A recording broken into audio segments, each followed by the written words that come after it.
Hello everyone, welcome back to my channel. I am Claudia, a dietitian and period recovery coach, and today we're diving into a topic that I know so many of you struggle with, which is gut issues during period recovery. I've seen so many clients over the past few years that came to me because they didn't have a period, but they were also complaining about horrific gut issues and lack of energy. So if you have been dealing with bloating, constipation, slow digestion, reflux, or just that uncomfortable rock in the stomach feeling while you're trying to get your period back, you're definitely not alone. So in this video, I'm going to explain why your gut symptoms are so common in recovery, what restrictions does to your digestive system, how certain personality traits actually make a gut and hormonal issues more likely, which is something that literally no one has been talked about up to this point. And finally, how we can support you inside my period comeback protocol. And just a reminder, this is the very last week to join my free 5-day challenge to get your period back if you're watching before September the 9th, 2025. So do not miss out and make sure that you sign up by clicking on the link below. And now let's discuss why gut issues and period loss often go hand in hand. So let's start with the basic. When you've been restricting food, you've been over-exercising or living in a constant state of stress, your body adapts. Thankfully, your body adapts, right?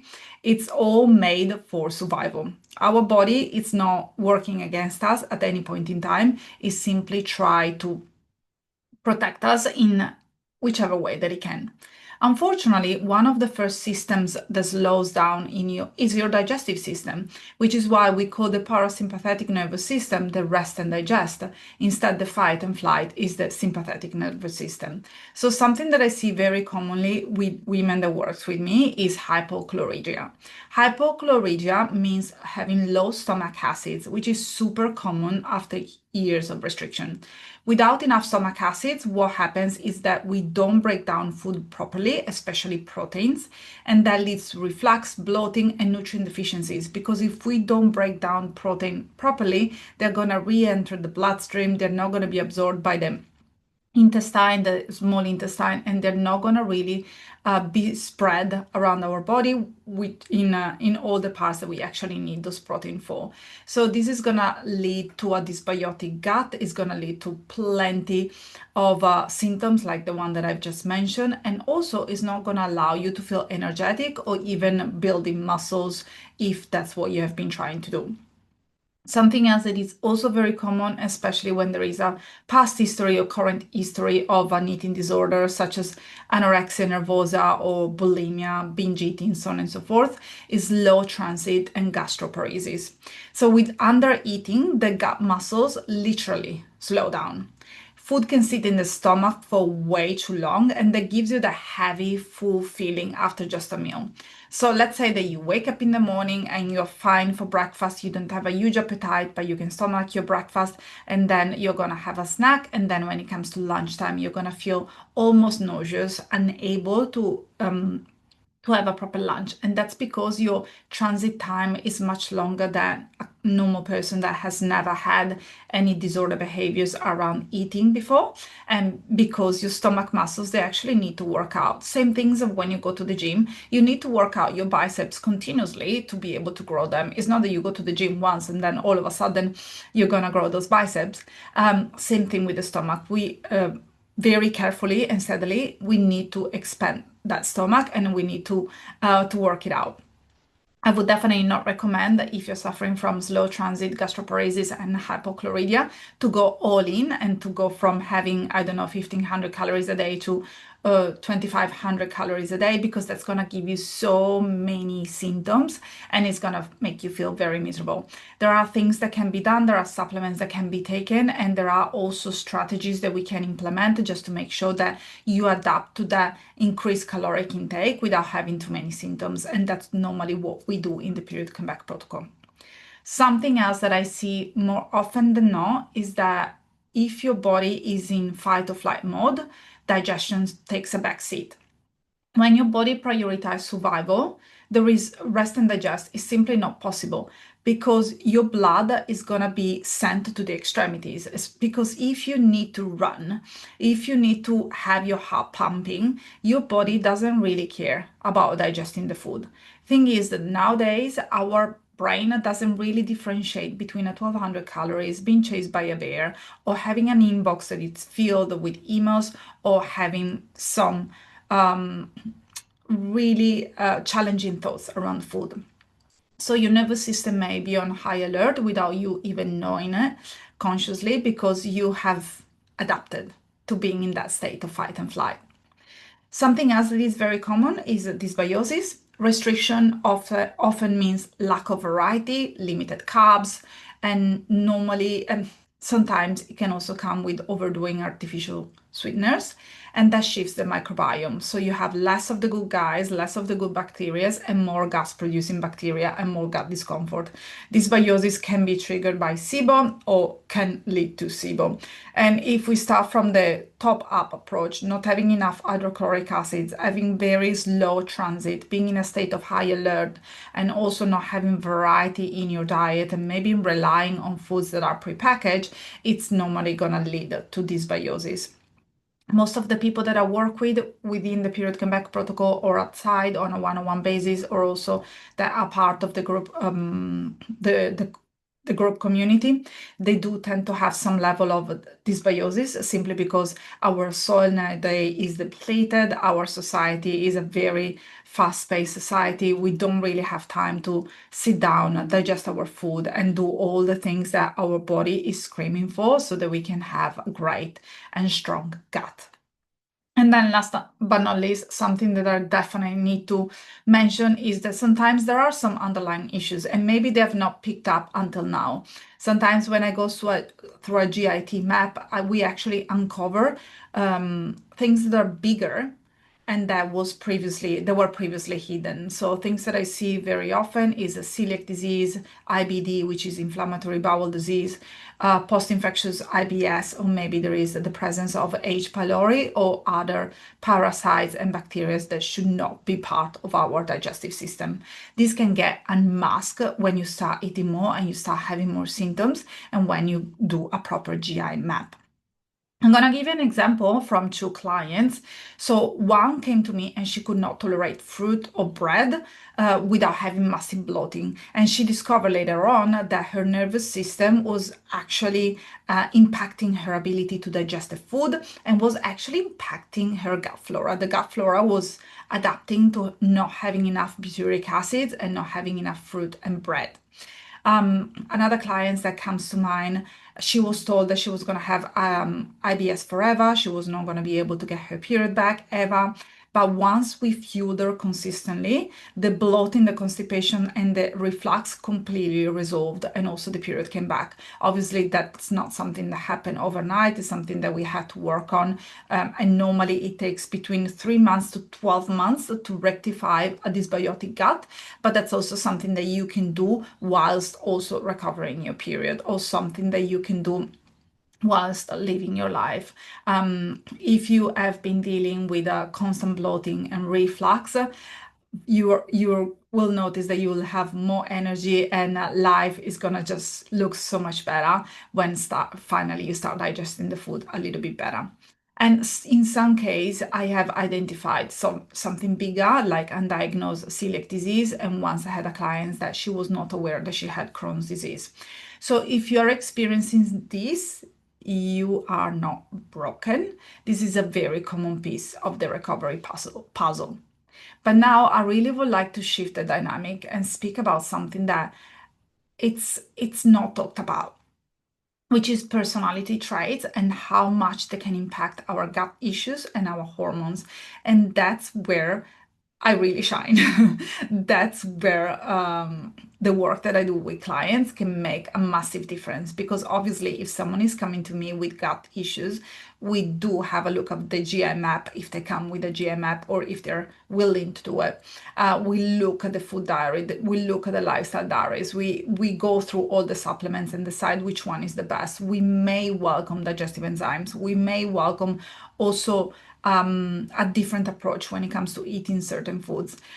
But realistically speaking, if we don't address the nervous system, that person is not going to go that far and she's going to go through a relapse.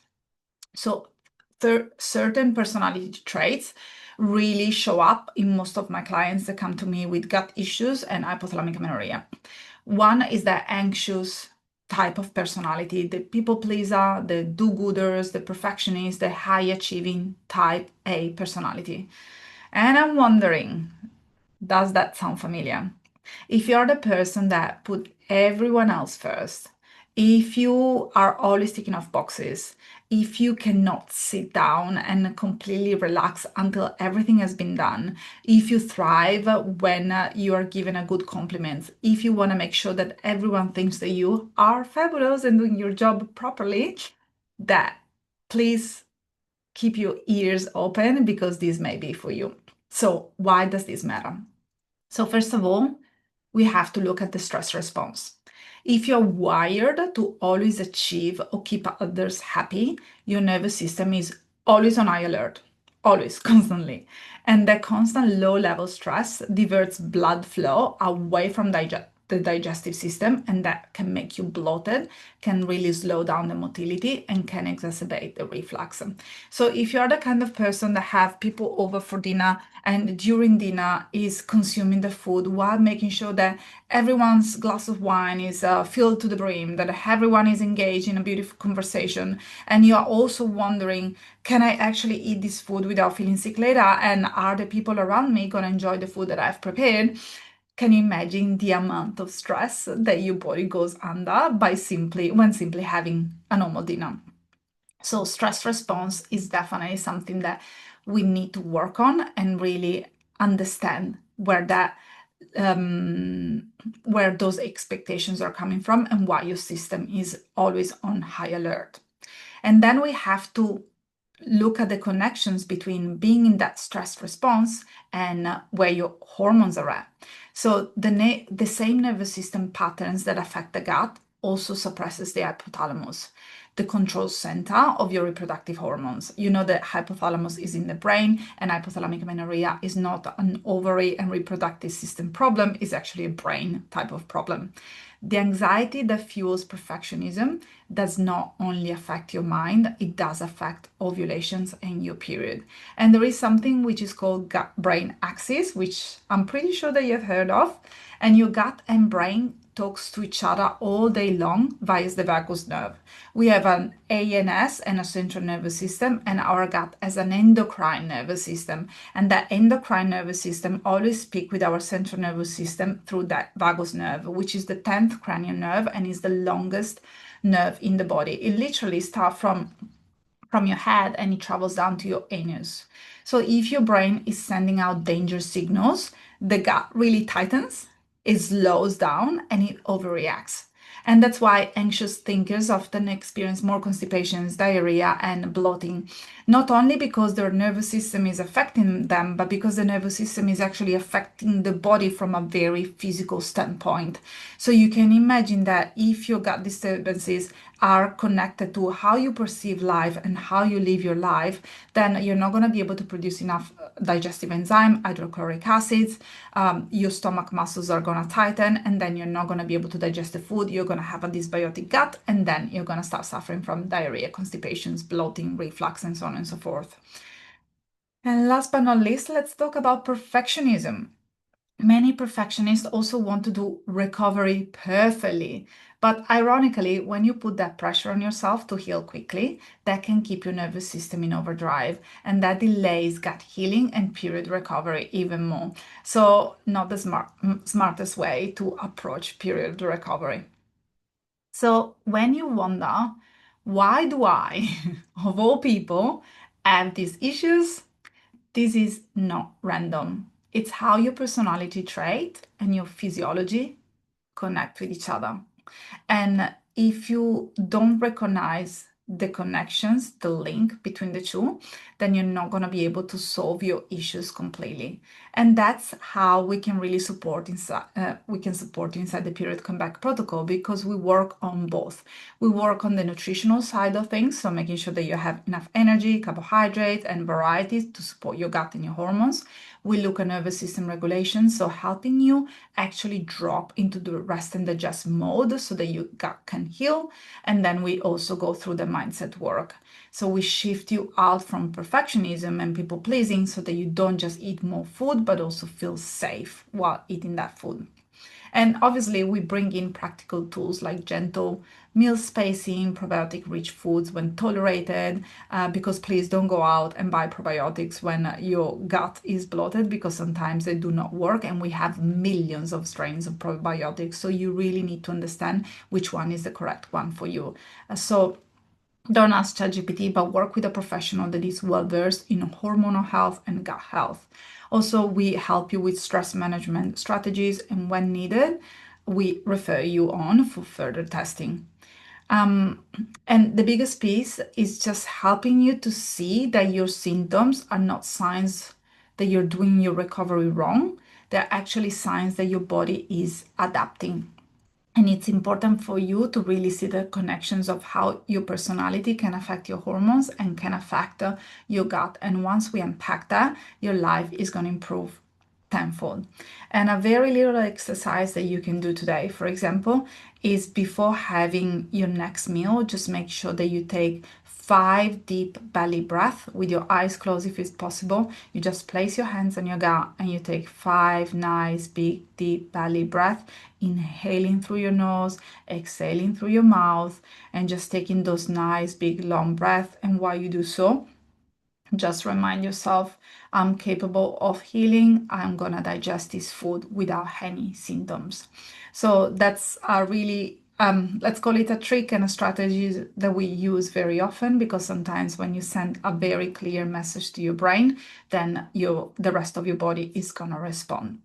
So if you are in recovery and you're struggling with gut issues, whatever they are, from bloating to nausea to reflux, know that this is very common. Most of the clients that I see, they do come with a few symptoms stemming from the guts, or sometimes they come with a chronic fatigue, chronic pain, and they are all very common. So it's not your fault. It's absolutely possible to move through it. And if this resonated with you, please give this video a like, subscribe to the channel, and share it with someone who might need to hear this today. And remember, this week is your last chance to join the free 5-day challenge to get your period back before the doors close on September the 9th, 2025. It's the perfect way to get structure, support, and community on your recovery journey. The link is down below in the description. And thanks for spending time with me, and I'll see you next time. Bye.